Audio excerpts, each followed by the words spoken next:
and only listen to the three that you just mentioned, those three sources you just mentioned, or was it a difficult process? Yeah. I think just being extremely vulnerable.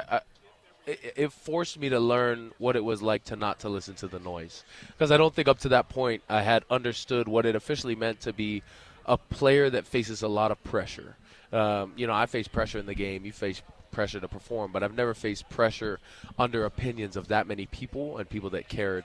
And so, when that started coming out, I broke down consistently over those first 2 weeks probably, because I felt like I had given the University of Utah everything that I wanted to give it.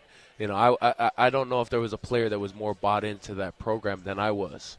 And the decision to leave wasn't one that was fully made by myself, because I felt like I was inspired by something that was greater than myself. That's why it was so difficult to leave, because I had everything I ever dreamed of. I was going to be a captain on the team. I had fought to find a starting spot. I'd won a Pac-12 championship there. My dad played there. I was representing, and I was a team leader. And so to leave was a heartbreaker, because that was all I'd ever wanted. But the price that was paid was difficult, but it makes sense on this side, and it may not make sense to anybody else. But that's the blessing of that trial, is it taught me really who I'm looking out for in this life. And I still want to be a good representative. I still want to love people, and I still want to tell those fans, even if you hate me, I will love every minute that you cheered for me, that you represented for us, that you traveled all the way to Waco, Texas, and sat in the sun with us when we were playing on boiling hot turf, because those are my people.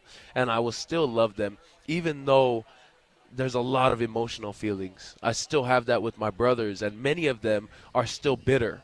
I just went to one of the boys' weddings, and it was a tough experience. But I messaged him, and we've been talking, and slowly we distanced ourselves for 3 to 4 months when I left, and now we're finally coming around to talking.